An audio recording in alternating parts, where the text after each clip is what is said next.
Boa noite a todos, sejam bem-vindos a mais uma live aqui do DCE da Univesp, diretor central de estudantes da Univesp. Eu sou o Leandro Chemali, presidente do DCE da Univesp, e a gente está aqui chegando na nossa quinta live da semana do encontro com pré-candidatos a deputado estadual e a governador do estado de São Paulo. É uma semana que tem como objetivo a gente conversar um pouco sobre a realidade do ensino superior no estado de São Paulo, mas também entrar no detalhe da Univesp, a Universidade Virtual de São Paulo, que tem hoje cerca de 50 mil alunos e salta para mais de 80 mil daqui, logo no começo do segundo semestre, e assim, é uma comunidade muito grande para ela ser ignorada nas eleições, como ela chegou a ser já em eleições passadas. Então, com apenas um candidato falando sobre e todos os outros não tendo propostas sobre a universidade. E a Univesp ela tem uma realidade importante de ser colocada, porque o governador ele indica o próximo presidente da Univesp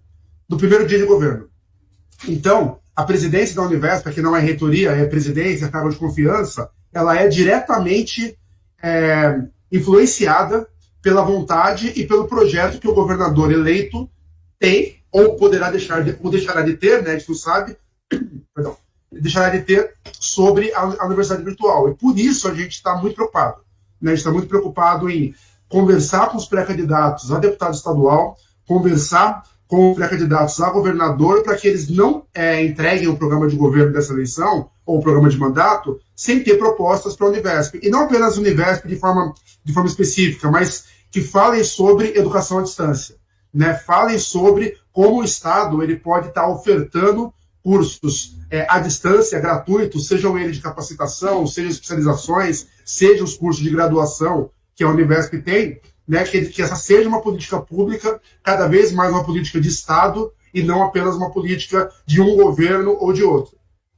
Para conversar com a gente aqui hoje, primeiro fazer um pequeno aviso, a Marina Elou, deputada estadual pela Rede, ela tinha confirmado já há bastante tempo, só que ela é mamãe e ela teve um problema hoje com o filho dela, ela está no hospital agora com o pediatra, ele teve um problema de saúde e ela acabou não conseguindo se liberar. Ela está com o link, talvez ela dê uma entradinha um pouco mais tarde para dar um alô para a gente rápido, mas ela prometeu que ela vai estar à disposição para a gente, quando a gente fizer a segunda semana, ela conversar com a gente. Por conta disso, a gente fez um outro convite aqui, eu convidei hoje o Ed Antonini, que também é da Rede, então a gente mantém o espaço da Rede, como partido convidado aqui para conversar com a gente. O Ed Antonini, que é ex-funcionário da Univesp, ele conhece bastante a realidade interna da Univesp, e aí saiu da Univesp e está com um projeto de uma candidatura a deputado estadual. E quem está aqui também, já conhecido meu para mais de década, Simão? Para bem mais de década, é o Simão Pedro, que já foi secretário de Serviços de São Paulo na gestão Haddad e que também já foi deputado estadual, eu acho que foram 2 ou 3 mandatos, Simão? De deputado estadual. E o Simão, eu tenho uma relação com ele já de bastante tempo. Ele foi uma pessoa fundamental na cidade de São Paulo na implantação das praças digitais, que foi aquele programa de Wi-Fi livre para trazer o Wi-Fi gratuito nas diversas praças públicas de São Paulo, no MASP, enfim, na Praça da República, Paissandu, nas periferias também, nos bairros. E naquela época, foi um projeto importantíssimo de inclusão digital, porque você tinha uma realidade de conexão celular que não é a mesma realidade de hoje. E para aquela época, fez muita diferença para muita gente que saía de casa sem nenhum tipo de conexão, chegava ao centro, chegava à praça do bairro, chegava ao centro comercial e conseguia se conectar. E naquela época, os poucos alunos que já faziam educação à distância, eu tive depoimento que eu conheci gente na época, que ele falava que ele ia até a praça para entregar as atividades da faculdade. Quem tinha entregas online. Então, foi uma política importante na época da gestão do Haddad como prefeito, e que, por isso também, que eu convidei o Simão para cá, porque além de estar pré-candidato a deputado estadual pelo PT de São Paulo, mas também é alguém que já tem uma afinidade com a inclusão digital, que é um tema que é inerente à Univesp. Então, primeiro eu vou passar a palavra aqui para o Ed. Boa noite, Ed. Obrigado pelo encaixe, da disponibilidade. Pode, se quiser, fazer uma apresentaçãozinha rápida, depois eu passo para o Simão também. Show. Eu que agradeço de estar aqui. Não pelos motivos legais, né? Porque infelizmente o filhinho da Marina Elo tá ali no hospital, mas a gente deseja o melhor. Marina Elo é uma mulher fenomenal, tá lá na Lesp também. Mas assim, família sempre vem em primeiro lugar. Eu sou Ed Antonini, eu sou professor há 15 anos, eu sou originalmente do Centro Paula Souza, e nesses meus 15 anos de docência também aí eu faço pelo menos um terço desse tempo em administração e gestão também da educação dentro do Centro Paula Souza. Nesses últimos 3 anos eu fui gerente na produção de material didático e mediação da Univesp até o final deste ano de 2020, que acabou de acabar, que eu pedi para sair exatamente para poder me candidatar a deputado estadual, para ficar de olho no que pertence, no que é importante para a Univesp e, claro, para a minha instituição de origem, que é o Centro Paula Souza, que é bem, como você disse, Jamali,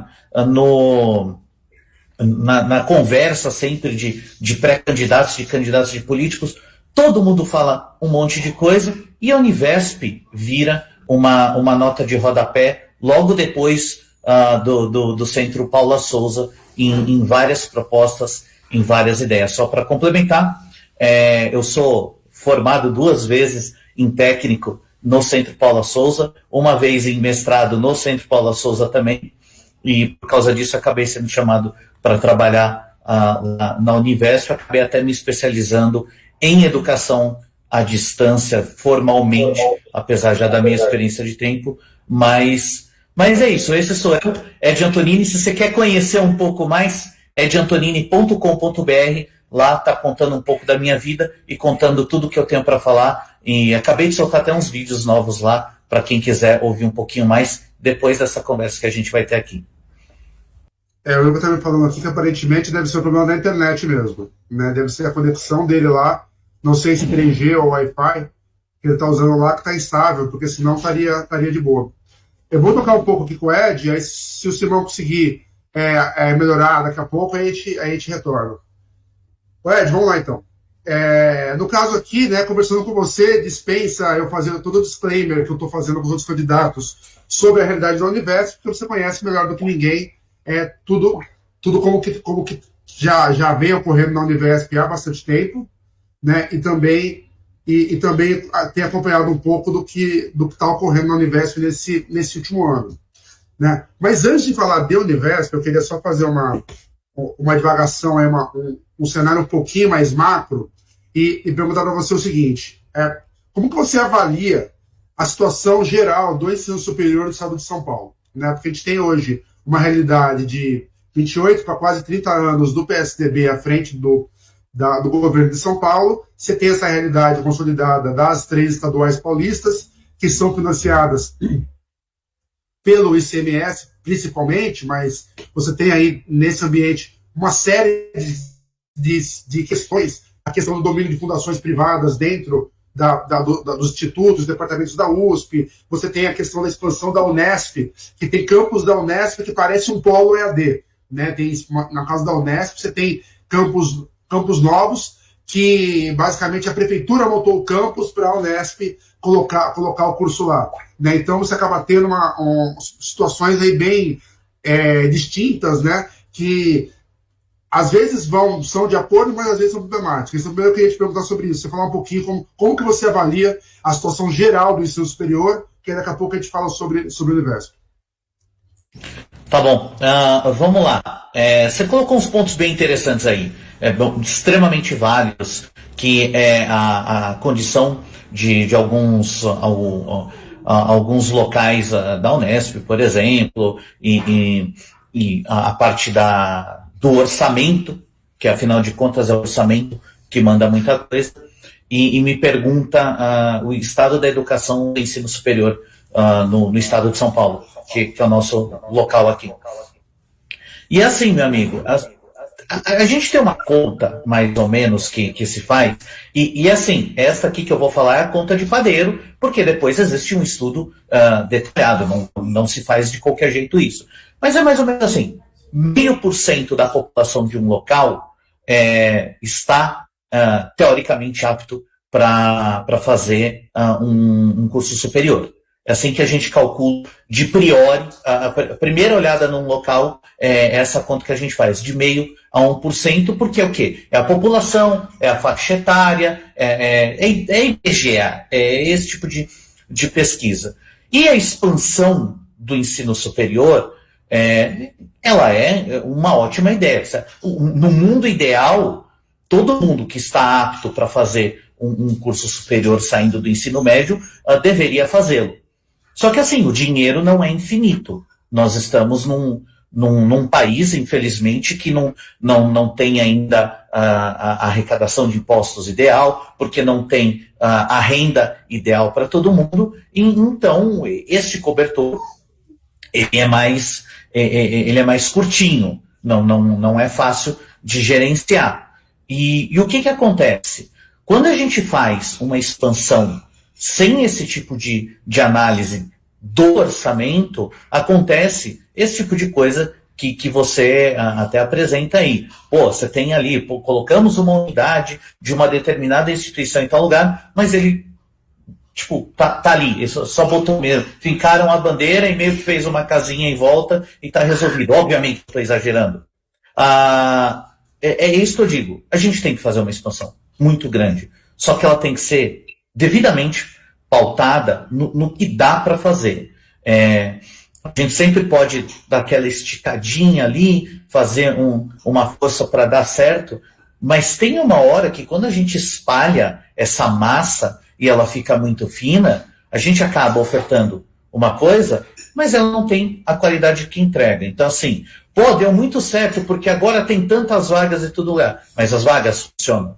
É esse o grande debate que a gente tem que fazer, porque, de novo, extremamente importante, mas se você faz de qualquer jeito, você tem uma coisa que rapidamente implode, e esse sempre é o grande medo. E para terminar, de um outro ponto de vista, legal, estamos ofertando, nós temos como ofertar essas vagas, e o público que chega para preencher essas vagas? Esse público está pronto para o ensino superior? E aí eu coloco o técnico também, porque a gente tem uma deficiência muito grande no nosso ensino fundamental, no nosso ensino médio, e eu, como professor há 15 anos, não só do ensino técnico, mas do ensino superior, depois desses 3 anos de Univesp, eu pergunto assim, como é que a gente vai evitar uma evasão?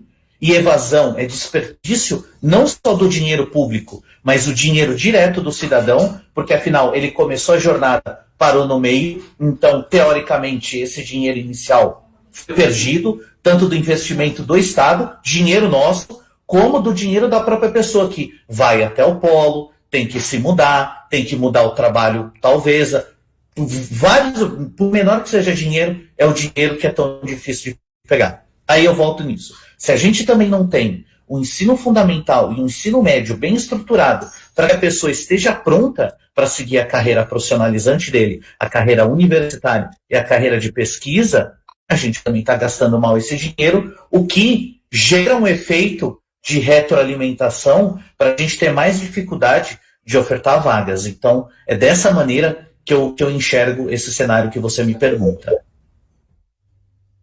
Beleza. Simão entrou, estava estável, mas parece que travou de novo. Ei, meu Deus do céu. Hoje está 10-0 para a internet, não tem? A gente conseguir estabelecer, a gente dá preferência para ele no final, porque eu tenho certeza que ele deve ter muita coisa boa para falar para a gente também. Talvez o ele não volta agora, mas tudo bem.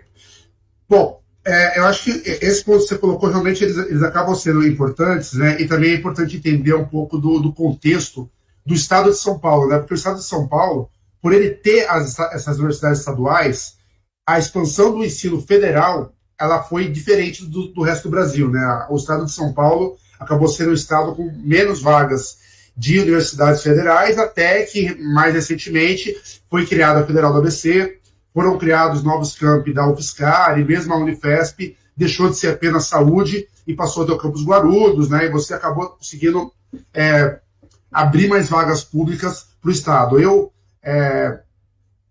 estive tanto na UFSCar como na UFABC, e eu vi bastante como que você tem um contraponto, né, da realidade da USP e das estaduais para a realidade das federais.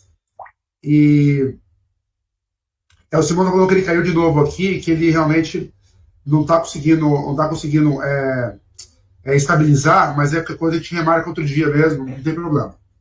Se ele conseguir voltar daqui a pouco, aí a gente conversa mais. Então entrar de novo, vamos ver. Vamos tentar, Simão. Se você conseguir abrir aí agora, a gente vai. Senão não tem problema não, a gente remarca, não tem erro. Mas vamos ver se você consegue falar aí agora.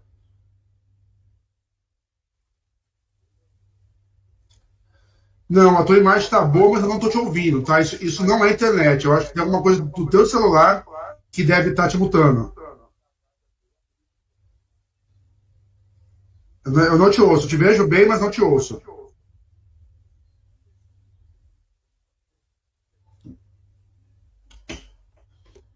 Mute total. É, é uma pena, mas a gente, depois vamos tentar remarcar. A dificuldade com a ferramenta, né? A gente precisava ter feito um teste antes, mas ao longo do dia os dois estavam correndo, então não teve muito como. Mas beleza.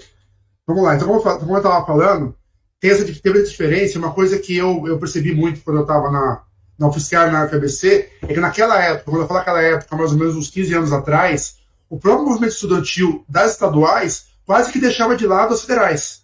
Né? Então você tinha um certo corporativismo, assim, ou uma panelinha das estaduais. Né? Eu lembro que eu participei de um encontro de públicas que não convidaram a UFSCar, sabe? As públicas eram só as três. E por que eu estou falando sobre isso? Porque uma coisa que a gente vê algum tempo depois é essa mesma coisa acontecer, mas em relação à educação à distância. Né? Então hoje você tem um cenário no estado de São Paulo, aonde você não vê ninguém, parece que dói a garganta se ele falar pelas estaduais paulistas, USP, Unesp, Unicamp e Univesp. Você não consegue o Univesp em absolutamente nada do que você vê hoje no estado, seja questão de verbas, seja questão mesmo de vagas, e mesmo em matérias da imprensa, que fala, está aberto o vestibular, para aqui, para lá, acolá, e a Univesp está sempre sendo esquecida. Eu vou começar a falar primeiro sobre isso com você, que como você teve alguns anos na Univesp, eu queria ver se você conseguia clarear um pouquinho para a gente. Por que você acha que isso acontece? O que você acha? Aonde você acha que a comunicação da Univesp e o próprio marketing da Univesp, quando ela começou a expansão e essa criação de dezenas, que depois virou centenas de polos, aonde você acha que foi o erro para que a Univesp não conseguisse se estabelecer até então, quando eu falo até então, até 2020 pelo menos, né, como uma universidade estadual de fato, perante não apenas os seus alunos, mas perante a sociedade como um todo? Eu acho, para ser bem honesto, esse negócio das pessoas, do público em geral, não conhecer tanto a Univesp, um dos principais motivos é porque a USP, a Unesp e a Unicamp são tão tradicionais, tão antigas, estão há tanto tempo, que de fato elas ofuscam a presença da Univesp. E olha só que interessante, do Centro Paula Souza também, porque são as cinco grandes aqui do estado, USP, Unesp, Unicamp, Centro Paula Souza e Univesp, é o que a gente tem do nosso estado de São Paulo mesmo, mas como essas três iniciais, elas são extremamente tradicionais, acaba ofuscando. O governo do estado de São Paulo poderia ter feito um trabalho bem melhor de contar para a população da existência da Univesp, com certeza. O governo do estado de São Paulo poderia ter feito um trabalho também de divulgação do EAD e de como o EAD da Univesp é completamente diferente de qualquer outra coisa, incluindo no que a gente fala de EAD, poderia sim. E é muito engraçado, porque a gente tem inclusive um canal de TV, que é o TV Univesp, e as pessoas até conhecem o canal de TV, mas o próprio canal de TV não associa tanto ao fato de ser uma universidade. E assim, infelizmente, essa parte de comunicação da própria Univesp não estava embaixo do meu guarda-chuva na época, porque senão a gente estava falando muito disso. Tanto que, meu amigo, quando no ano passado começou a ter o Univesp Direto, que eu apresentava com a Simone, Era exatamente esse o projeto, para as pessoas entenderem que aquele canal se tratava, inclusive, principalmente, de uma universidade completa, com tantos alunos de extrema qualidade. Então, assim, junta isso, junta com o preconceito de EAD. E o preconceito de EAD, aí não é culpa do Estado de São Paulo, aí não é culpa de Univesp, aí tirou carta pelo correio. Essa é uma expressão velha que existe, extremamente cultural. E uma instituição nova, como a Univesp, 7, quase 8 anos, se não errei minha conta aqui, tirar esse estigma é muito difícil. Junta que nós temos instituições particulares que, quando tratam do EAD, não tratam com o mesmo esmero, nenhuma fração que a própria Univesp trata. Então você tem uma saída de alunos com uma qualidade que o aluno não foi exigido. A universidade não chegou e exigiu daquele aluno para que ele superasse as próprias barreiras. Então você tem uma saída, um egresso de universidade particular EAD, que as pessoas viram e falam, meu amigo. Então, junta todo esse escopo, a gente tem um EAD que, de fato, ele não é tão bem visto. Eu vejo que a Univesp ela tem sido agente de transformação na comunidade, em todo o estado principalmente, para as pessoas entenderem o que é o EAD, e aí a gente sofre uma atacada muito grande. A gente sofre uma atacada chamada Covid, que começa no Brasil de fato em 2020, que as pessoas chamam um negócio que, na verdade, é ensino remoto, elas chamam de EAD, e assim, não teria como sair bem aquilo, porque ninguém estava preparado. O único lugar que estava preparado para o EAD de verdade, na pandemia, é a Univesp, tanto que a primeira prova da Univesp que a gente teve que fazer toda online, a gente fez aquela grande live e deu muito certo, próximo de qualquer outro lugar, inclusive EAD, que fosse fazer aquilo. Mas aí o que acontece? A era enorme e acabou dando certo. E conseguimos fazer dar certo. Mas era uma coisa que a possibilidade era enorme.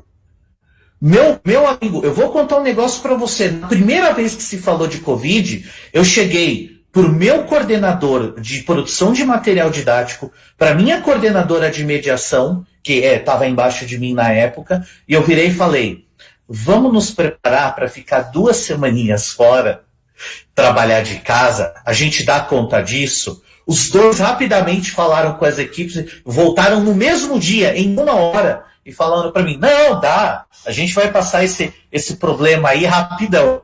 Estamos passando até agora por outros motivos, né? Mas assim, a equipe da Univesp estava pronta. Toda, uma equipe maravilhosa, 99% de aproveitamento aquela equipe. Mais mérito deles do que meu. Acho que o meu único mérito foi vamos prestar atenção. Mas enfim, aí o que acontece? Ninguém estava pronto para a pandemia.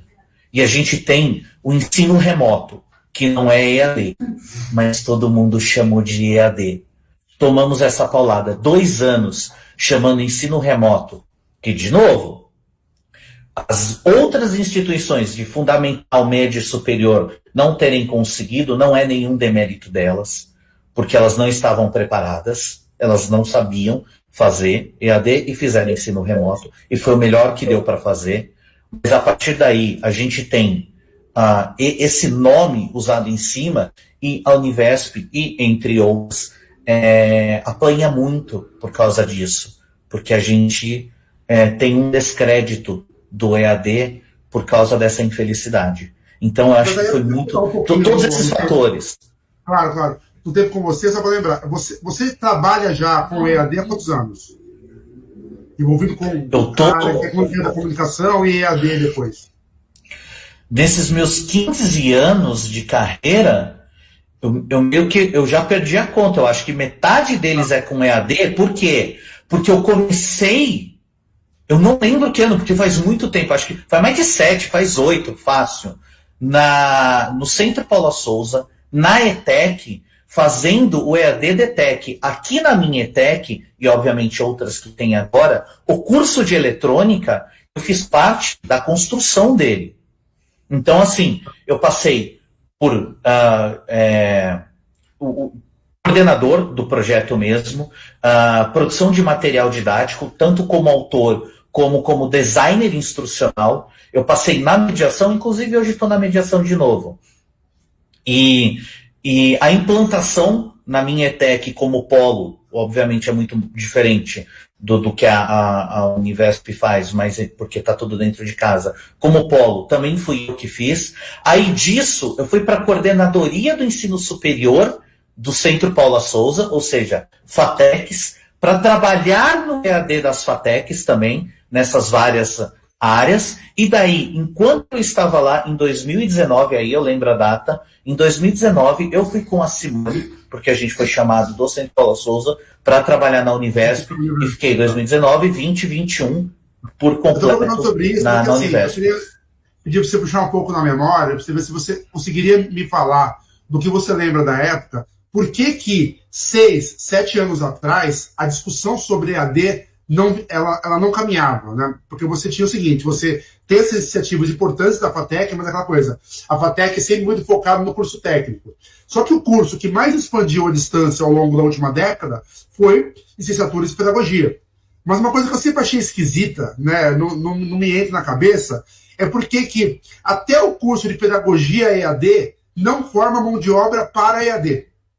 É uma das coisas bizarras que eu percebo quando eu olho os currículos de licenciatura de pedagogia até da própria Univesp. Quer dizer, por que os professores que se formaram em EAD e mesmo quem trabalhava com EAD, ao longo desses 7, 8 anos, realmente não foram feitos mais debates, mais grupos de trabalho. Não só debate não resolve muita coisa, mas grupo de trabalho, certo? Para você desenvolver, por exemplo, dentro do Estado, não apenas para resolver o problema pontual da FATEC ou o problema pontual da Univesp, por que você acha que não houve uma política de desenvolvimento da educação à distância? Eu falo isso porque eu trabalhei como servidor TA da UFABC. E eu fui concursado lá por 8 anos no NTI e fiquei um tempo no embrião da UAB da UFABC. E uma coisa que eu percebia lá é que o quê? Você não tinha um projeto estratégico de educação à distância.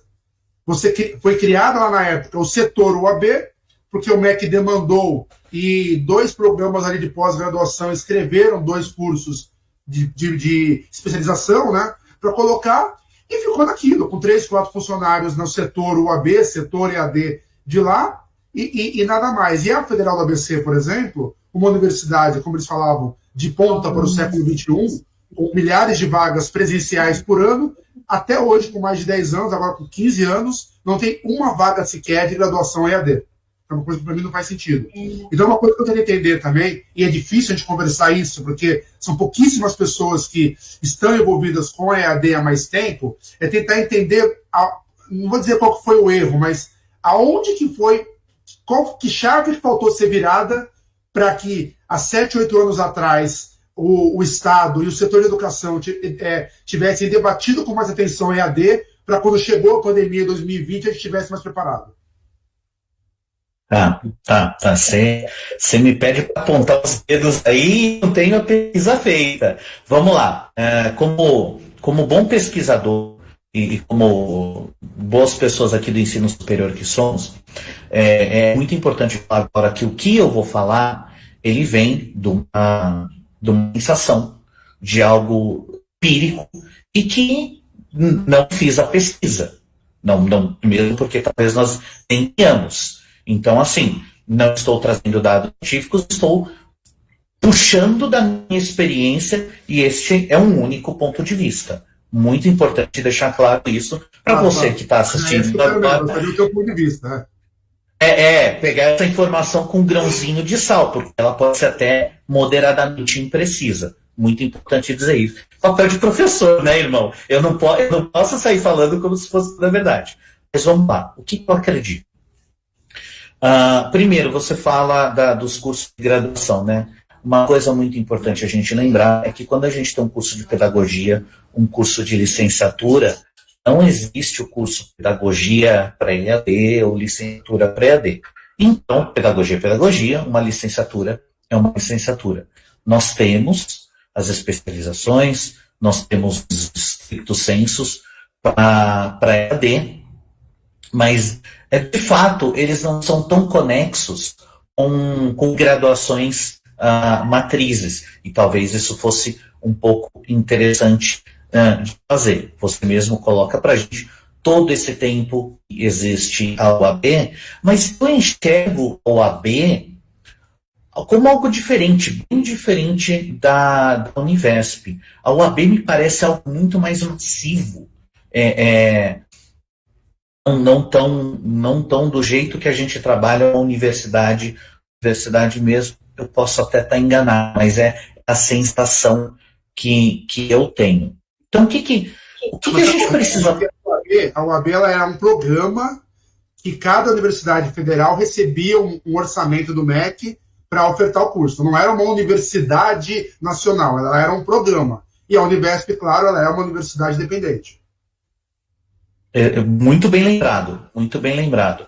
Mas eu me perdi um pouco na tua pergunta. Se você puder repetir o finalzinho para saber o que é de mim, eu agradeceria. Só que eu queria te perguntar quais motivos que você avalia para que nos últimos 7, 8 anos a discussão sobre educação à distância não evoluiu, não apenas no Estado, mas em todo o setor de educação? Por que EAD, tecnologias na educação e possibilidades de ensino remoto e EAD sempre foi um tema escanteado e que, todo professor achava, eu nunca vou precisar disso, ou eu estou em fim de carreira, eu não precisarei me capacitar para ser um professor EAD. EAD, essa galera mais jovem oferta, eu não preciso preocupar com isso, porque eu percebi muito isso quando eu fui ao fiscal. Então, do FABC, eu percebi que tinha docentes lá, catedráticos, doutores, PhD e tal, que ele falava, não, eu não vou perder meu tempo com isso. Quem sou eu para ficar criando material didático da disciplina que eu dou? A disciplina que eu dou está aqui. Eu não preciso criar material, sabe? Então tinha um pouco essa visão de que eu nunca precisarei da EAD. Até que a pandemia chegou e todo mundo foi obrigado. Tá, eu corro o risco de soar um pouco agressivo demais até, mas eu vou falar do coração. Porque não interessa para as pessoas.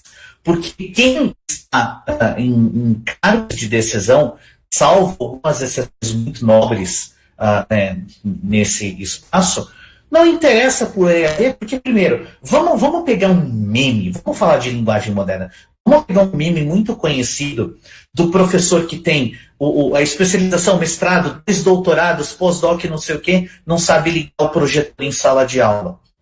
Como é que eu vou esperar de alguém que não sabe lidar com tecnologia trabalhar com algo tão tecnológico como é o EAD? Vamos lembrar de professores que se orgulham de não saber um computador, por exemplo, e considerar que isso é uma tarefa de segunda classe, porque tem um menininho da informática. Levando em conta que hoje... uma coisa que eu sempre digo, uma coisa reforçada inclusive dentro da própria Univesp, tanto que todo mundo que entra numa graduação da Univesp tem uma disciplina para isso. Hoje, o profissional que não sabe base de como informática, de como um computador funciona, se ele não tiver isso na universidade, ele sai defasado. Não importa da área. Não importa, é da licenciatura de letras. Se o cara não tem a ideia do pensamento computacional, ele já está defasado, porque finalmente nós chegamos no mundo online. Então, a gente tem isso. Os tomadores de decisão, em sua grande maioria, não querem saber de EAD, porque não sabem o que é o EAD, não sabem como funciona e não confiam no EAD. As pessoas que estão em posição de decisão não se adaptaram ao andar do século XXI. Nós estamos terminando o primeiro quarto do século XXI e as pessoas que estão observando a gestão, que estão fazendo a fiscalização da gestão do executivo também, ainda estão no século XX. Alguns no século XIX, inclusive, que ainda se associa à imagem do professor à primeira revolução industrial, a qual ele fica como um capataz na frente de sua sala com um toco de giz na mão, professor. E o nome professor. Por isso que eu nunca me apresento como o professor Ed Bonini, apesar de estar na docência há 15 anos. Porque eu não professo. Eu instigo o aluno a aprender, eu direciono ele para o caminho e aprendo junto com ele. Cada dia é um dia que eu aprendo também. Então, quando você tem uma pessoa que já sabe tudo, pelo menos na cabeça dela, ela não vai mesmo investir nisso. E os nossos tomadores de decisão, lembrando que há exceções, em sua maioria, não sabem operar tecnologia, não se preparam para a tecnologia, e às vezes a gente está falando termos novos, de buzzwords modernas, só para dizer que estão dentro do negócio, mas não fazem da mínima ideia do que estão tratando. Você mesmo me diz, por exemplo, quantos professores, quantas pessoas da área de educação já estão se atualizando. Deixa eu pegar o meu kitzinho aqui, eu só estou com uma parte carregando. Eles não fazem ideia do que eu tenho aqui na minha mão, que é um controle de VR. E hoje em dia estão falando metaverso, porque aprenderam uma palavrinha nova, mas vão deixar de lado assim que a moda passar. Assim, a gente não tem metaverso rapidinho. Disso, parece que ele tem um evento virtual agora à noite no metaverso. Então, não, você me dá licença para ser um pouco agressivo agora de novo, mas é o seguinte, uma pessoa vira e fala, não sei porquê, vou fazer no metaverso. Onde que ele vai fazer? Ele vai fazer no ViaChat? Ele vai fazer no Facebook Spaces? Ele não faz ideia de onde ele está fazendo o negócio. E eu não estou falando de uma pessoa específica agora. Agora eu estou falando de pessoas. Sabe? Então é o seguinte, não, porque tecnologia de ponta, não sei o quê. O cara não tem tecnologia de ponta na vida dele. Se ele não é nativamente EAD, ele não vai ser EAD para os outros. Você só pode dar aquilo que você tem. Se você não é moderno, se você não é tecnológico, se você não é um educador, porque aí você também, o cara é tecnológico, mas o cara não é um educador. Quando você coloca um cara que não é educador, mas é tecnológico, para cuidar da educação, é outro desastre também. Aí eu vou fazer a minha propaganda agora. É por isso que eu resolvi entrar nessa história. Porque eu estou há um tempo que eu já perdi a conta trabalhando com educação tecnológica, e por várias vezes, se você procurar o meu nome no Google, você vai entrar das empreitadas que eu faço online, das aulas que eu dou online, daquela vez que eu viralizei usando o Pokémon GO da aula, que uma vez estava certo e funcionava, e botou o caminho para frente porque eu estou em tecnologias novas, e agora eu estou aqui. Esse kit aqui é o meu kit de brincar e tudo mais. Mas assim, as novas tecnologias estão aí, cada um para a sua idade, e da mesma coisa, eu uso jogos aqui, inclusive o meu mestrado é mostrando como qualquer professor com o mínimo de conhecimento de como lógica funciona, ele pode fazer um jogo para uma aula. Ele não precisa ser a aula toda dele em jogo, mas uma aula que encaixou bem, e eu mostro pedagogicamente como isso funciona, ele pode usar a tecnologia. Mas aí, de novo, você usou um nome interessante, catedrático, né? Você pega uma pessoa que, assim, muito respeitada no campo dela, muito importante de dizer, um pesquisador de renome e importante para o Brasil, mas você coloca ele para cuidar do ensino de ponta num país pobre como o nosso, que a gente precisa achar a maneira mais barata de fazer tecnologia, o cara se perde ou não liga. E daí eu acho que eu não sei se eu me exagerei aqui, se eu muito além do que você perguntou, mas é mais ou menos o meu pensamento. Entendi, sim. Com certeza. Agora, já partindo já para a parte final, só te avisar que tá picando um pouquinho teu áudio, mas tá bom, dá para ouvir perfeito ainda, mas estava perfeito a imagem, mas começou a dar, mas é a nossa velha e boa internet do Brasil, né? Parte eu gritando igual um louco aqui, o meu cachorro gritando junto, aí eu uso supressão de ruído, aí dá nisso. Porque eu estou vendo também a outra transmissão, que é por outro computador que está captando, e lá vi que pode também, mas tranquilo. Agora, como diria José Wilker, venha cá que eu vou lhe usar, né? Vamos dizer assim, né? Eu quero te fazer algumas perguntas agora, mais ligadas mesmo à nossa dinâmica interna na Univesp e as nossas dificuldades, para ver um pouco da tua visão e ver como é que a gente consegue resolver algumas sinucas que a gente acabou identificando em relação não só a organização estudantil, mas a própria comunicação interna das coisas que vem acontecendo na Univesp, né? Então, aquela coisa, quando a gente começou a fazer esse movimento para criar o DCE, foi fundamental para que o DCE existisse hoje, a gente ter, eu e o Félix não está aqui hoje, mas especialmente eu e ele, em 2020, a gente criar uma iniciativa de trazer todo mundo para o Telegram, né? Porque a gente conseguiu organizar, e aí aquela coisa, né? A diferença de você falar, eu não sei se você lembra que uma vez teve uma piada que rolou aí de o cara colocou no currículo dele administrador de grupo de WhatsApp, né? Há uns anos atrás rolou um lance dele, né? E assim, não é simplesmente você criar um grupo e falar, eu ajudo na comunicação. Não, o que a gente fez aqui, 2020, 2021 e agora vai ser de novo 2022, a gente vai seguir daqui para frente, foi criar um ecossistema de grupos no Telegram. Então, o Calouro, ele entra no grupo Univesp 2022, 21 e 20. Depois de um tempo, a gente traz todo mundo para lá. Aí, depois de um tempo, a gente cria o grupo dos eixos.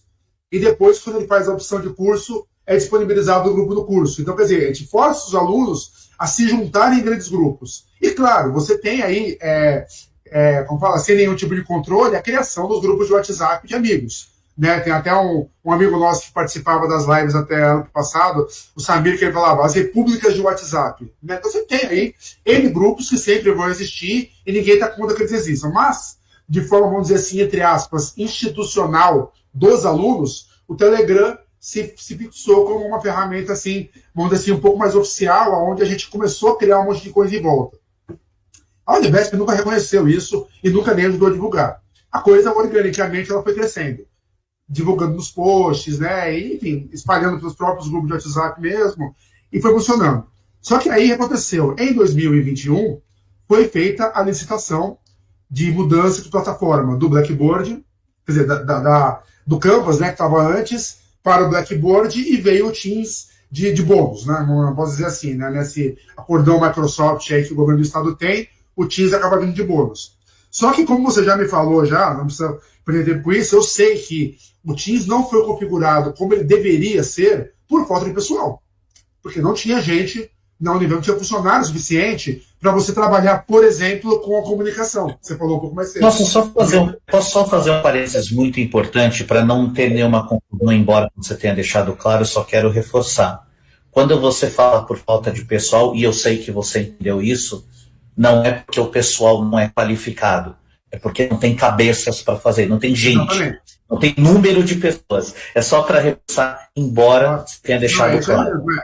Falta de número de pessoas, porque a Univesp naquela época, eu acho que ela tinha 60, 70 funcionários para atender 50 mil alunos. Né? Eu acho que estava nessa casa. 3 no TI. 3 pessoas para atender tudo isso. Sim.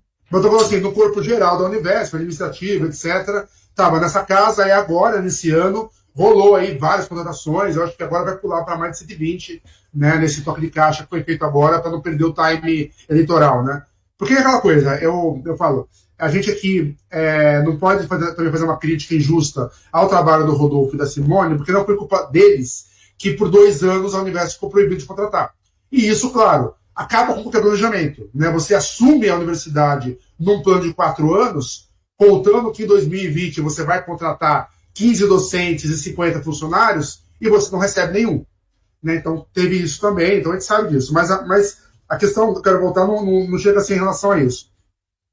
O que eu queria colocar a gente também tem nesse meio um tema externo que limita muita coisa, que é a LGPD, né? A Lei Geral de Proteção de Dados, que ela limita que a universidade consiga fornecer alguns acessos ou uma lista de contatos, enfim, algumas coisas que é uma zona cinzenta. Por que eu falo isso? Porque, por exemplo, no CEDERJ, lá no Rio de Janeiro, você já me falou que eles fazem errado, mas o fato é, lá, nos polos, todos os polos têm listas e todo mundo do mesmo polo consegue se falar.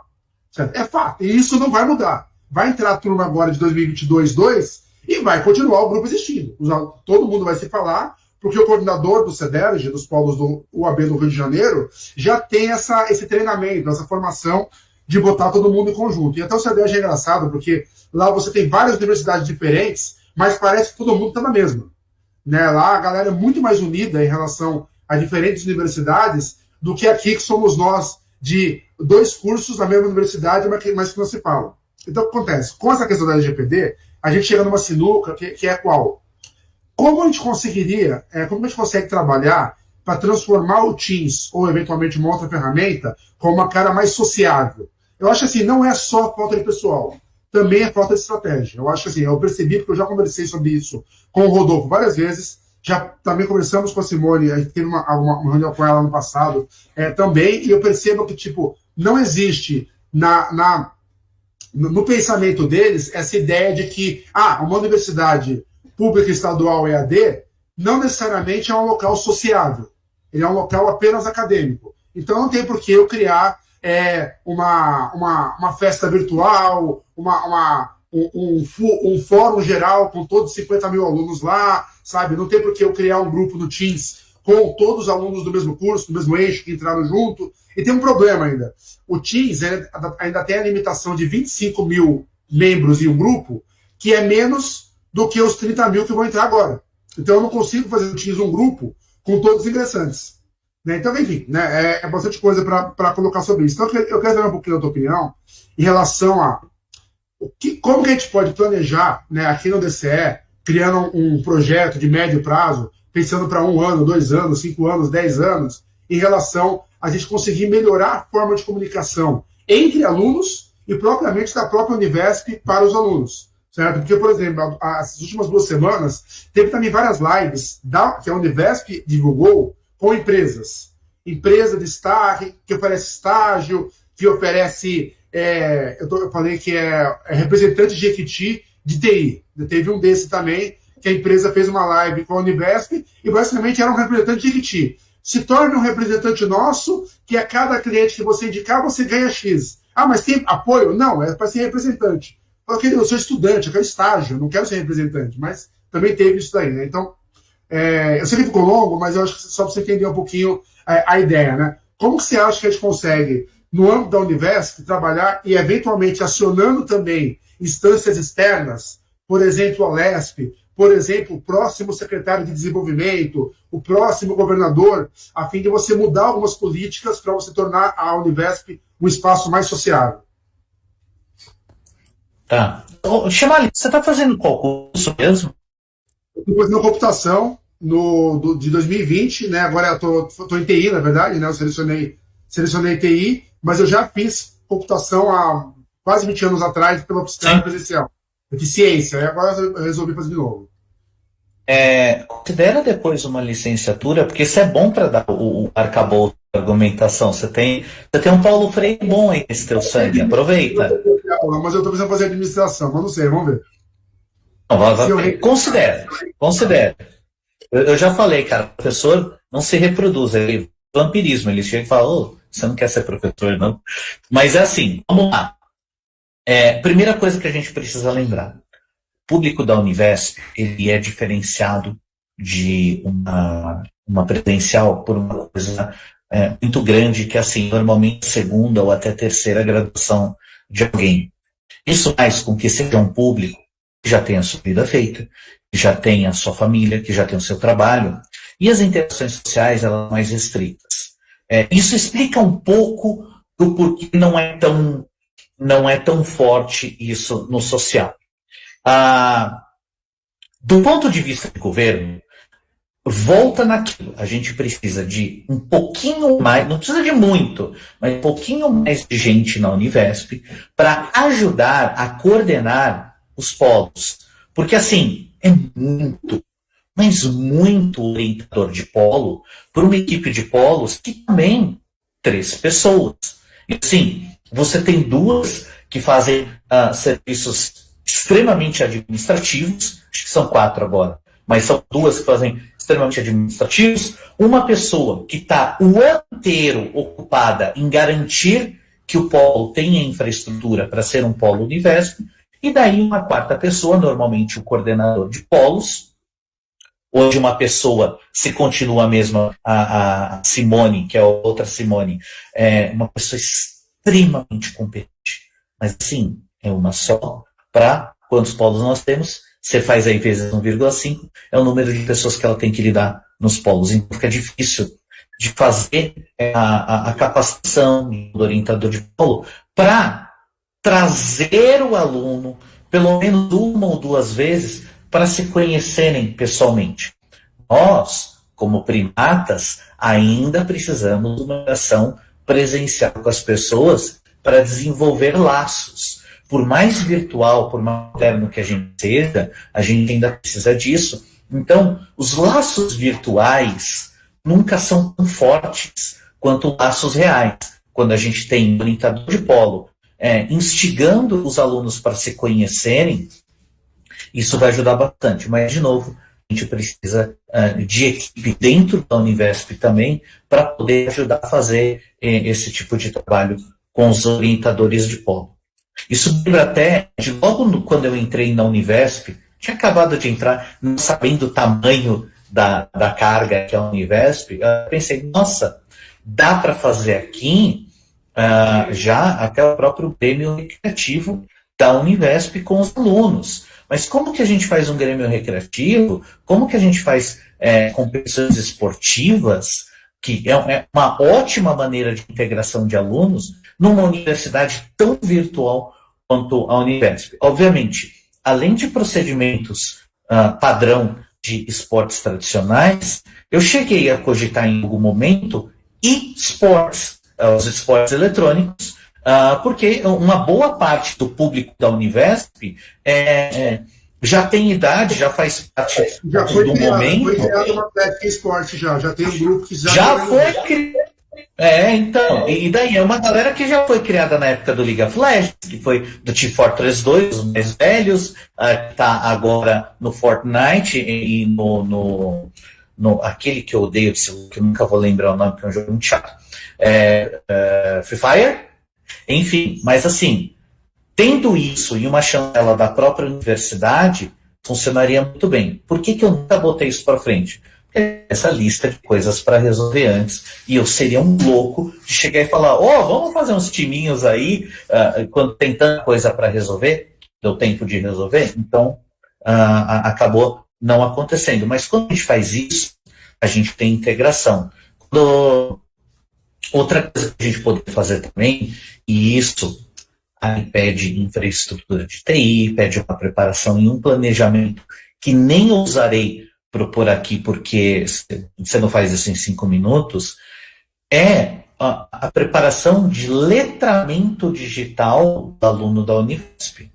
Porque, assim, de novo, temos pessoas de todas as idades, de todos os lugares do estado, de todas as realidades, que é a primeira vez que tem um Teams na vida, que é a primeira vez que está vendo um Telegram na vida, que é a primeira vez que está vendo um AVA na vida, e alguns deles nem computador tem em casa, tá acessando do celular. Você fala, eu vou dar uma deixa aqui, que é o seguinte, justamente por esse perfil do aluno, é que por mais que não tinha tempo, a Univesp não poderia ter jogado no ar uma plataforma, no caso o Teams, sem ter configurado minimamente uma splash screen, uma tela de entrada.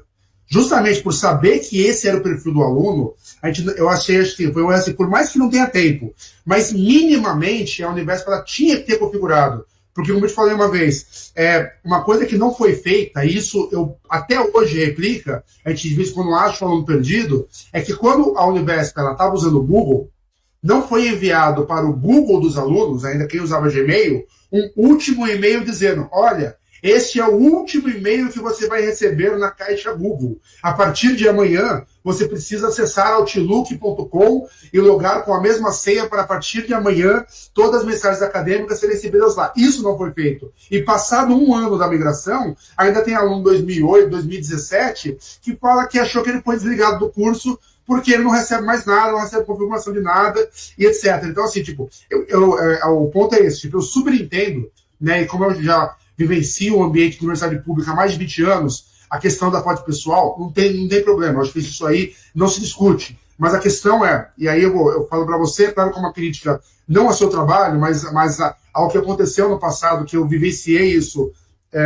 ativamente, é que se você tem uma avaliação de que o público geral, a maior parte do público, né, da Univesp, ele não tem esse letramento digital, como eu, como você, como o Igor aqui, que ajuda a gente com a TI, faz transmissão, tudo, né, e tal, está desenvolvendo o site e tudo mais, mas como a grande parte não é, a gente não pode jamais colocar no ar um sistema sem preparar ele. Certo? Por que eu estou falando isso? Porque agora eu tenho embasamento para comentar sobre isso. Porque quando eu teve a Bet Educar, eu entrei lá no stand e fiquei 1h30 conversando com o técnico da Microsoft, o engenheiro, lá eles chamam de engenheiro, né? Lá da Microsoft, especialista em Teams, e ele me mostrou o mundo. Ele falou que, inclusive, se a Univesp quisesse fazer o AVA dela dentro do Teams, ela conseguiria fazer com segurança.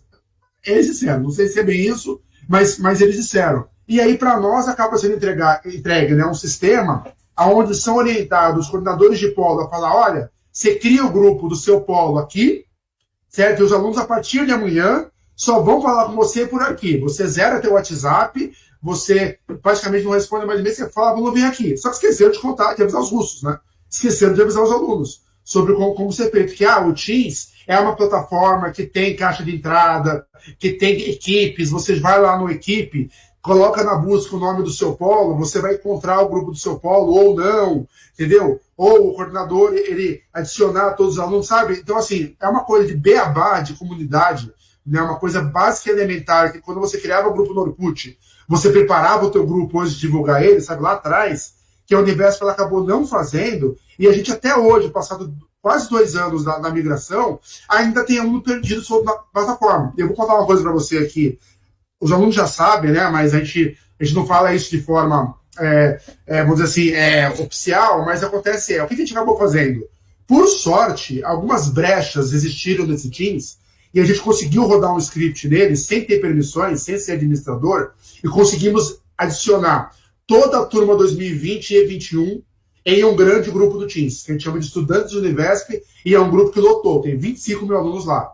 Quando a gente fez isso, vocês não têm noção quanto que explodiu esse grupo. De gente, cadê meu grupo de PI? É aqui que eu vou achar o grupo de PI, como que eu acho o aluno? E agora, quando teve a live das provas presenciais, tá a turma dos coordenadores dos polos perdidos, né? Dos polos que não se acha coordenador, e a turma chega lá, e tipo, graças ao quê? Ao trabalho da galera envolvida com o DCE, que colocou os alunos lá. Por quê? Porque a Univesp não fez isso. A Univesp não incluiu os alunos minimamente e um grupo de entrada no Teams para eles poderem se falar.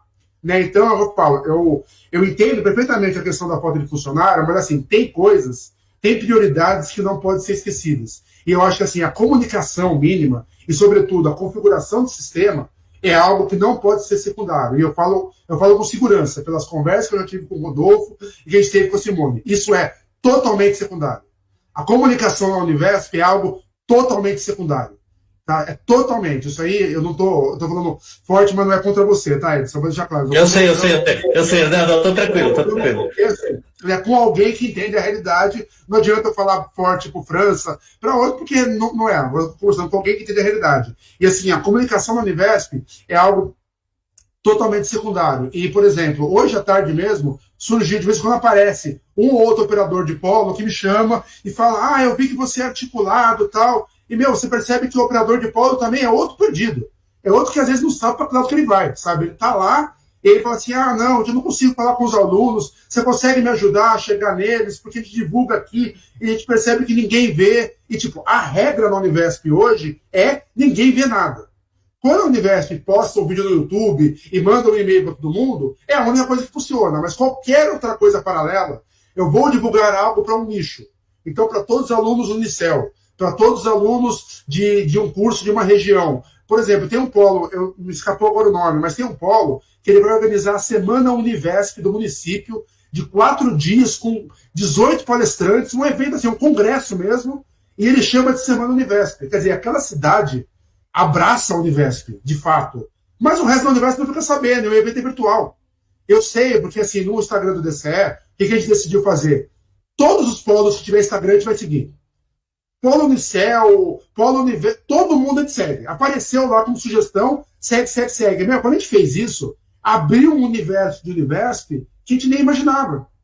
que a gente está vendo. Então, quer dizer, eu sei que não é algo para você responder, na verdade, é só algumas colocações que eu acho que são importantes serem pontuadas, porque, assim, eu sei que você ainda conversa com quem trabalha aqui na Univesp, tem um contato, é claro, e, assim, uma das coisas que a gente vai jogar em relação ao debate do futuro da Univesp para os candidatos a governador, né, em relação ao programa, é priorizar a comunicação interna, certo? A comunicação institucional e a comunicação que a gente chama de corporativo, né, no ambiente de empresas de TI, né, a comunicação corporativa, porque a intranet da Univesp é um fracasso.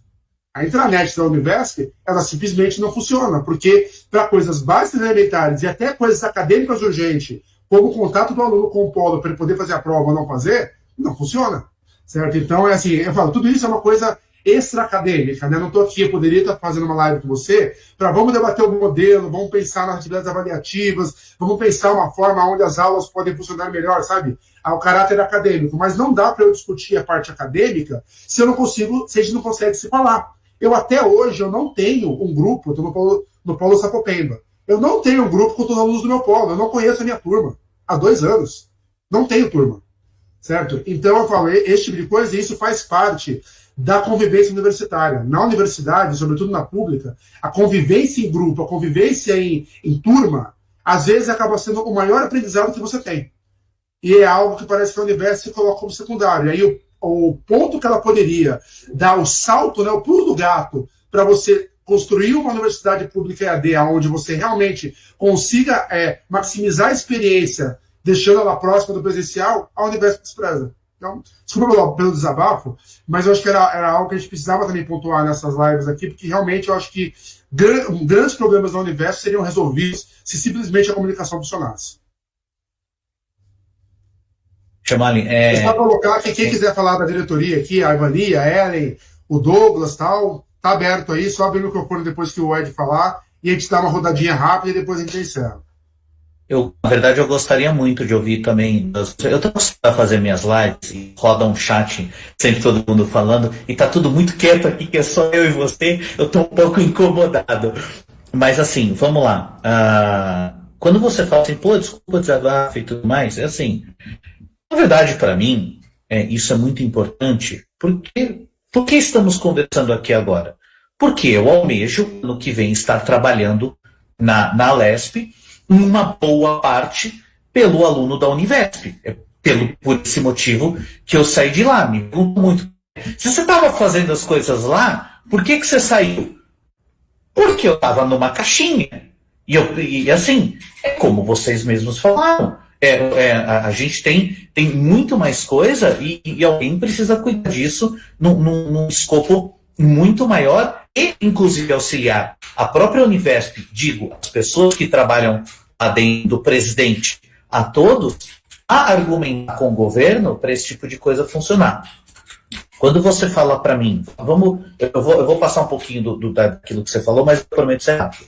Quando você fala para mim, a comunicação deveria ter sido feita melhor, sim, em retrospecto, a gente olha, a gente analisa e poderia ter feito isso de uma forma diferente. Agora, depois que tudo passou, inclusive, é bem mais fácil de analisar. Eu só queria, e aí, data máxima vênia, colocar uma observação que é de minha memória, e eu vou dizer que eu não tenho tanta certeza, porque não foi eu que gerenciei esse processo, mas é de minha memória de que a gente deixou uma sorte de avisos no próprio APA, a gente instruiu o orientador de polo, a gente mandou e-mail, esse do e-mail eu já não tenho tanta certeza, porque de fato não estava comigo, mas no AVA eu lembro da gente ter deixado, inclusive, na página principal, uma boa sorte de avisos sobre a troca de sistemas. De fato, naquele momento, talvez se a gente tivesse, e eu falo talvez com um eufemismo, mas se a gente tivesse colocado um conjunto de instruções melhores de como fazer acesso logo de primeira, a gente teria uma sequência de resultados muito melhor. Inclusive, esse foi o motivo pelo qual eu criei o Univesp Direto com os tutoriais.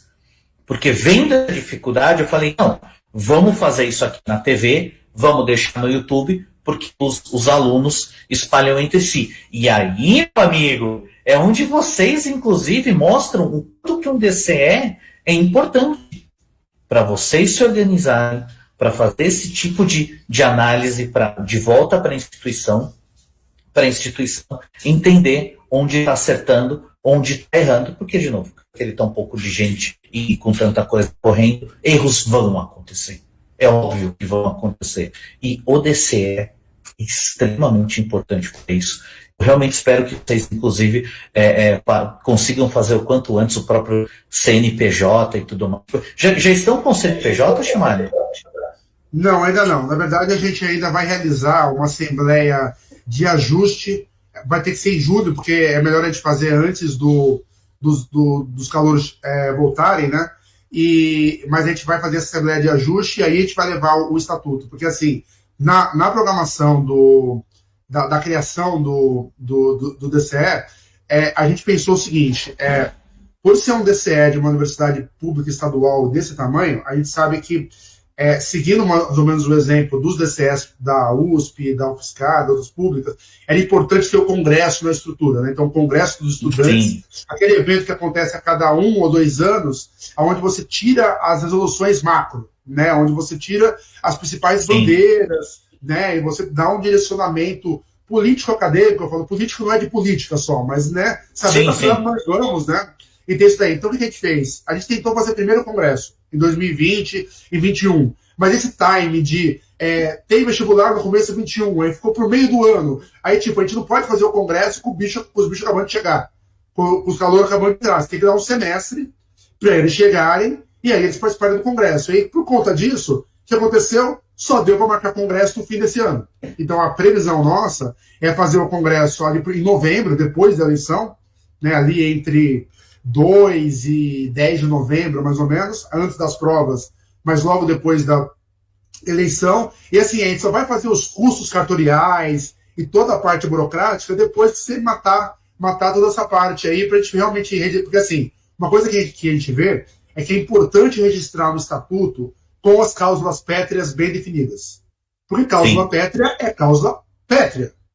Certo? Sim. Então, ali ninguém mexe, nem o Congresso. Para você realmente mudar uma cláusula pétrea de um estatuto registrado em cartório, tem que ser uma coisa muito, muito, muito séria. Não golpe de... Tem que fazer tem que fazer uma assembleia estatutária nova do zero. E fazer um estatuto novo do zero.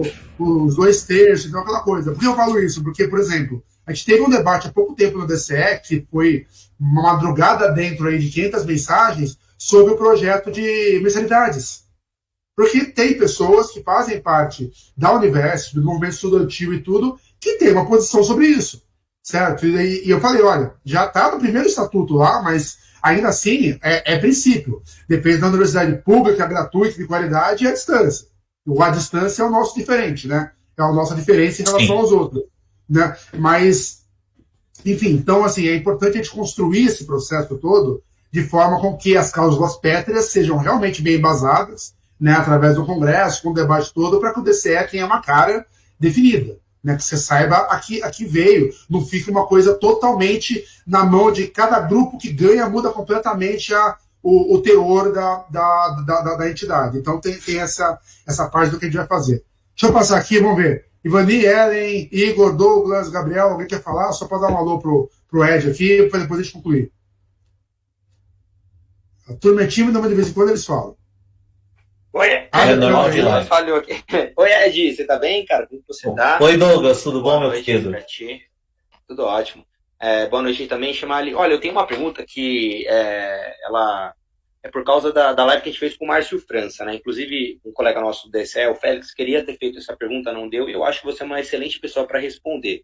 Que é o seguinte, o França, ele acabou defendendo que o modelo da Univesp, né, ela é excepcional da forma que ela está. Isto é, com professores que são contratados e não concursados, um modelo mais enxuto, que isso vai manter um custo baixo, né, por aluno da Univesp e, consequentemente, vai facilitar a expansão dela.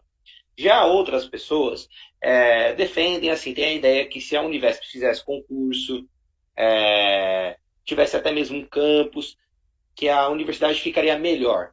O que você acha O modelo que está aí é o melhor? Tem que fazer um pouco de concurso, mas não tanto assim? O campus é bom ou é ruim? Você já tem alguma ideia assim, de qual que é o melhor modelo para a Univesp?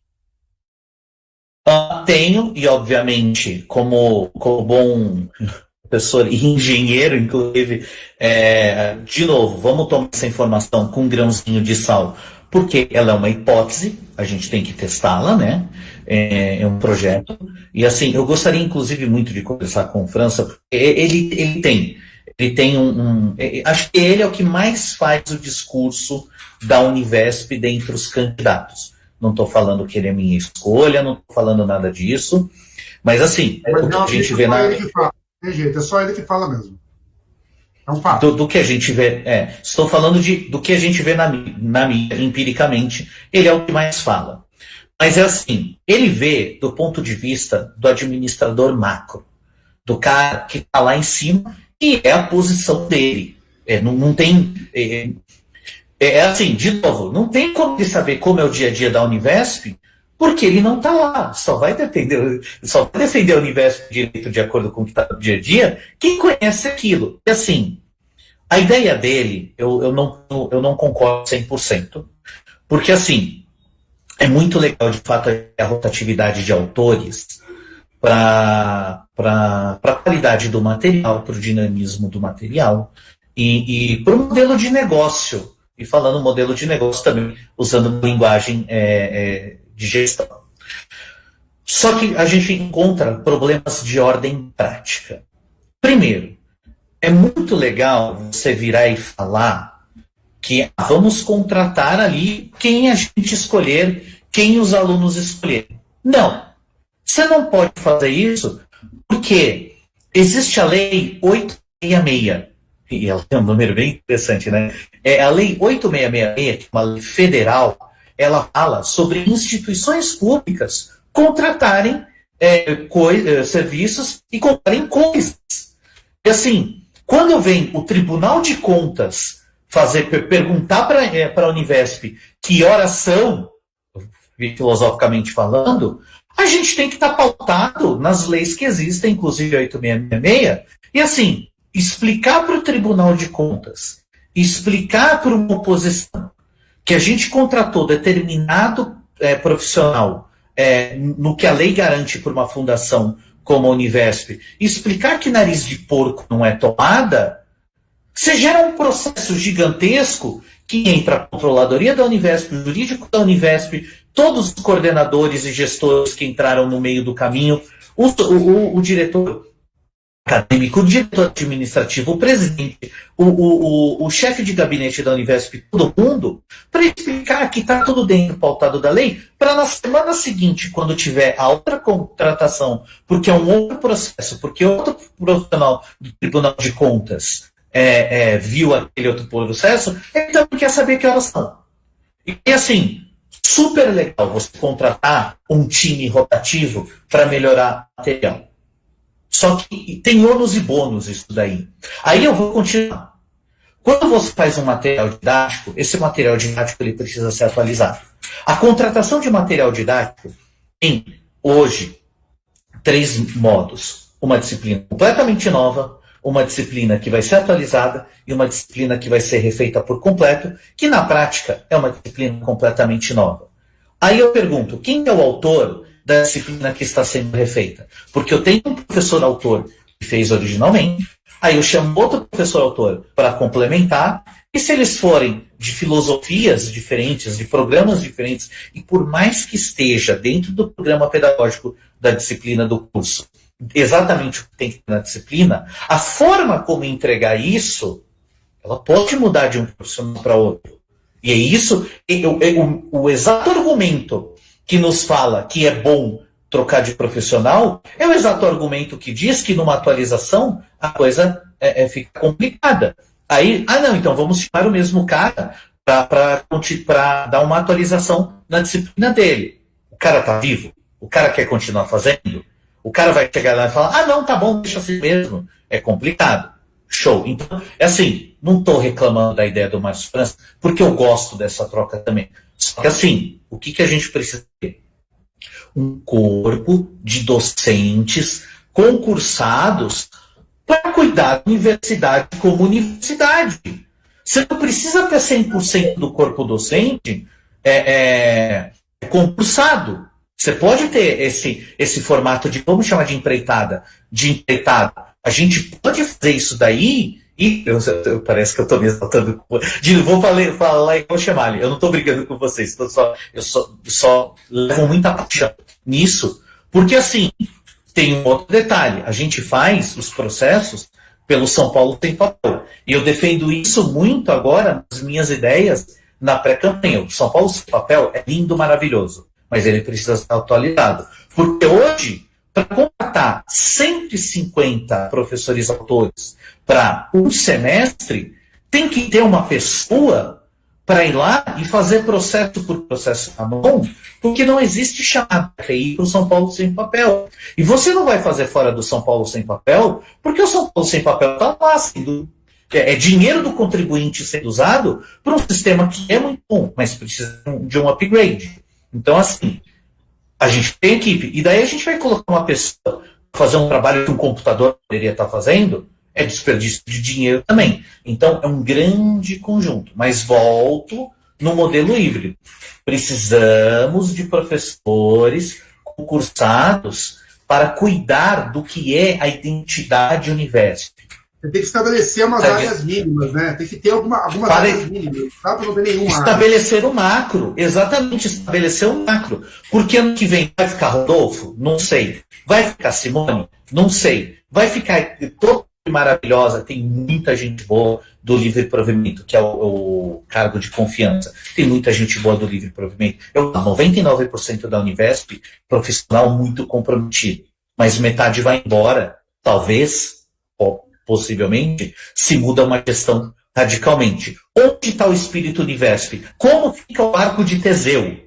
Como fica o barco de Teseu se você muda todas as tábuas? Não dá. Então, é muito importante você ter um corpo docente da identidade da Univesp para manter o mínimo do barco de Teseu. Senão a gente está perdido. Então, assim, respondendo a sua...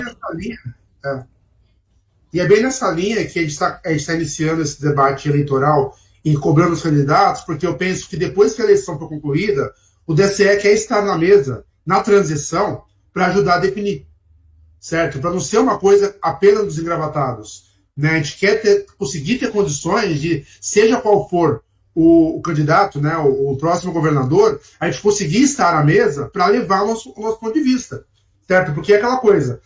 Eu, né, e a maioria que sabe, sempre tive críticas muito, muito sérias em relação ao Dória. O Dória, que nem o Reinaldo Azevedo fala, eu e ele nunca fui da mesma enfermaria. Não tem conversa. Tipo, o modelo que ele depende para o Estado, para o Brasil, etc., não é o que eu defendo. Mas eu faço o destaque, seja quando eu ouço discursinho pronto do lado do PT, já vou dizer qual é, de lá, ou seja, o próprio França, às vezes, quando ele vem para falar que tudo que o Dória fez foi mal feito, me desculpe. Mas foi ele colocou uma gestão aqui que mudou a cara da Univesp para melhor, para muito melhor. E quer não, veio com um projeto da estruturação de eixos que foi extremamente correto. E eu falo isso porque, como ex-federal do ABC, quando eu entrei na Federal do ABC lá em 2006, era a gente tentando explicar para todo mundo o que era o diacho do bacharelado interdisciplinar. O ciclo básico era a nomenclatura que você usava na época, DI, era terrível. A gente ficava ainda mais na região do ABC, você explicar para a sociedade lá do ABC o que é o tal do BI, que o aluno podia entrar lá, podia depois escolher o curso. Foi 10 anos para você simplesmente explicar isso. E uma coisa que eu sempre pensei, cara, na educação à distância, esse modelo é perfeito. Porque você diminui a evasão no primeiro semestre, no segundo semestre, e você faz com que você tenha tempo para você habituar, né, ambientar melhor o aluno para que ele faça a escolha. E pelos cursos EAD serem geralmente bimestrais, você acaba tendo na prática, não, são 3 anos, né? Na prática não são 3 períodos, não são 9 períodos, são 18 períodos. Então você consegue alocar as disciplinas de uma forma que você aproveita melhor o tempo. Mas enfim, só pegando o gás no que você estava colocando, que eu acho que também era importante. Deixa eu só ver aqui, alguém mais para falar aí? Vani, Ellen, a gente precisa encerrar, que está dando já o tempo das lives aqui. Eu falo bastante, né? Nós dois, né? Eu falo muito, você também, aí já viu, né? Alguém mais aí? Não sejam tímidas. Ó, só para você saber, a Ivani, ela está na diretoria de assistência estudantil, que é um debate que a gente está fazendo também sobre a ausência, né, de assistência estudantil para os estudantes EAD. A ela é diretora de movimentos sociais, que também está me ajudando em articulações externas do DCE, e o Douglas, que falou, é o diretor de movimento estudantil. Né? Então, e o Igor é o diretor de TI, que também é uma diretoria que nenhum DCE tem, porque para nós TI é central. A tecnologia é central aqui e não tanto em outros. Fala, Ellen. Oi, Ed, boa noite, tudo bem? Oi. É justamente essa minha pergunta que o Chamelli estava falando. Tendo em vista que hoje os estudantes da Univesp não usufruem de nenhum programa voltado para assistência permanente estudantil, você tem alguma proposta nessa área, Ed?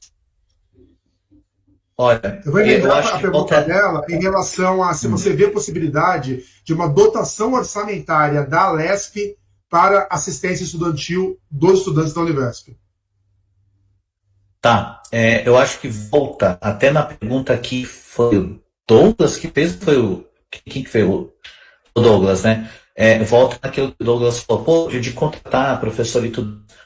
O corpo pedagógico fixo da Univesp tem que existir exatamente por isso. Isso faz parte do projeto pedagógico. Então, assim, se eu tenho duas figuras centrais, que são o presidente, que ele é como reitor também, e o diretor acadêmico, que seria tipo um pró-reitor, vamos lá, são cargos que, tipo, os dois que estão agora podem ir em 1º de janeiro de 2023. E qual que é a solução para isso? Manter um corpo pedagógico concursado, professores que estejam lá para cuidar exatamente desse tipo de coisa, para fazer a pesquisa científica. Por quê? Porque a gente está inventando a Univesp. Ah, mas são 7 anos. Isso é nada para uma universidade. É muito pouco tempo. É muito pouco tempo. Então, assim, algumas coisas a gente vai ter que fazer ensaio e erro. E esse tipo de coisa que vocês falam faz parte desse processo.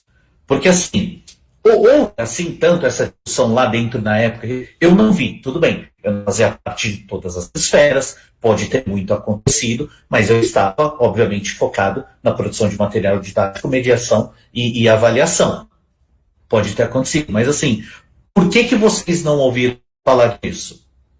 Falta um corpo pedagógico permanente para ser a identidade da Univesp, para ouvir os alunos durante todo o tempo que o aluno está lá. Porque se a gente tem uma graduação que é de 5 anos, dependendo do curso, e, obviamente, um aluno fica mais tempo até por causa de uma DP, e ela é contínua, ou seja, ela dura mais, se esse corpo administrativo, pedagógico, troca de 4 em 4 anos, nada vai andar. Então, a primeira proposta principal é garantir e fazer a briga junto com o governo, e briga num sentido figurado, porque a gente pode fazer isso muito na educação, né? Com argumento e com dados. E fazer essa briga, filosoficamente falando, para ter quem seja a Univesp, ver que tem que funcionar dessa maneira e ir os alunos. E vai fazer isso o corpo que fica na Univesp. Ah, mas você tem muito mais plano que isso? Vamos começar da base. Porque a partir daí, eu tenho mais dado. Eu não sei como mais trabalhar. Eu preciso coletar dados. A gente não trabalha em dado. E eu espero ter respondido a sua pergunta de forma satisfatória. Perfeito. Eu acho que é por aí mesmo. É um debate que a gente precisa fazer. Ed, eu queria te agradecer demais pelo tempo, pelo debate. Com certeza essa conversa não termina aqui. Né? Claro que com você a gente vai ter muito mais ainda para conversar. Não só agora no período eleitoral, mas mesmo depois, torcendo para que você seja eleito, né? Para que esteja lá na Lesp como um aliado nosso também. Mas, sobretudo, eu acho que uma coisa que eu também comento sempre é que tem bandeiras que é importante, aí eu vou colocar isso como uma lição de casa, entre aspas, que são importantes a gente levar também para o partido que a gente constrói. Né? Então, quando a gente resolve fazer parte de um partido e pedir uma legenda para ele, para que a gente possa levar o nosso propósito e colocar lá, também é muito importante que dentro das instâncias partidárias a gente consiga que as nossas bandeiras se tornem bandeiras gerais do partido. E é muito difícil toda vez que você tenta colocar educação à distância na pauta. Você não consegue ter uma resolução hoje sobre EAD de setorial de educação do PT, do PSOL, do PCB, no próprio PSDB. Você não consegue, certo? Dentro das instâncias partidárias, você não conseguir fazer com que o partido, que é aquela coisa, o partido defender, não quer dizer que o governo vai implantar, quer dizer apenas uma indicação. E hoje, uma coisa que falta demais é você ter indicações de forças partidárias ou mesmo de forças do movimento estudantil ou de entidades, sindicatos, associações estaduais, nacionais, de classe, etc., que tenham indicações positivas. Eu vou te dar um exemplo. No ano passado, a gente tentou aprovar, em algumas assembleias virtuais que rolaram, de USP, Unesp, Unicamp, federais e tal, uma moção de apoio à demanda de assistência estudantil para os estudantes EAD e para que estudantes EAD fossem incluídos nos programas municipais de tablets que estavam surgindo em várias cidades do Brasil. Não passava. Como moção é uma coisa que tem que passar por consenso, então é aquela coisa. A moção do estudante carente, do cursinho, da periferia de São José do Biriti da Serra, que está sem direito à meia passagem, todo mundo apoia aos berros. Falou de assistência estudantil para estudante que optou por EAD, não, eu não tenho acordo, precisa ver, não, em consenso não dá para passar. E a gente viu isso repetidas vezes, não é uma ou duas, não é por acaso um iluminado que bloqueia, não. Todo lugar vai ter alguém para bloquear as pautas da EAD. Então eu vou deixar só, aqui antes de encerrar, mas deixar essa provocação para você, de que independente de como for o processo eleitoral, mas que você leve também as bandeiras da educação à distância para a rede, no caso para a federação, né, Federação Rede PSOL, para que essas resoluções elas passem a fazer parte do programa político da federação, porque eu acho que isso vai ser muito importante. E você vai encontrar uma resistência das piores que tem hoje contra a EAD, sobretudo do lado do PSOL. A rede, de todas as pessoas que eu conheço pela rede, não tem resistência, mas também não tem interesse. Sabe? É aquela coisa, tipo, não fede nem cheira, né? Não tem resistência, mas também... Tem interesse em menos um, porque você está falando comigo.